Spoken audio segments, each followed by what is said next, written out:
Hi, it's Shamor from Sunly Energy, and today we're going to be talking about the different types of inverters that we use on residential applications.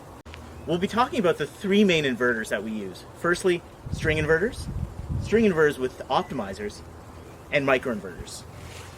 The first inverter I want to talk about here is a standard string inverter. This means that the panels are strung together in groups of 5 to 10 and wired into the inverter. String inverters are typically the least complicated of the three, and therefore are typically less expensive than the others. There are, however, a couple of disadvantages. The first is that if any one of the panels in the string gets covered in shade or snow, you lose all the power.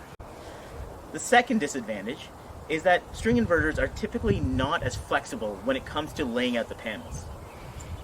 All the panels have to be in the same direction and at the same angle. If they're not, you produce less power from that string.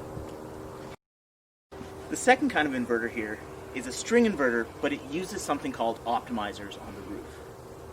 This is a little more complex, but the benefits are that you get a lot more flexibility in how you lay the panels out. With the use of the optimizers, you can have panels facing in multiple directions at multiple angles and still achieve an optimal amount of power output from the inverter.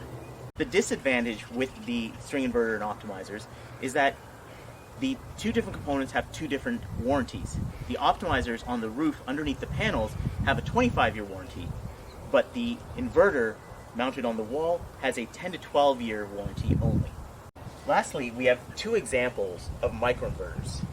The N phase has one panel connected to one inverter.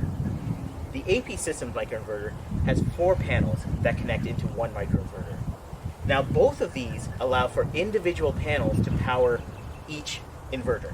So in other words, if one panel were to get shaded or to malfunction, the rest would still be able to produce as much power as they could. The next advantage of the two microinverters is that they allow for online monitoring of each individual panel. So in other words, if you have an issue with one inverter or one panel, you'll be able to see that on your computer and very easily have a service call done to address that panel alone. Now the downside of the microinverters are they are slightly more expensive than the other two options that we talked about.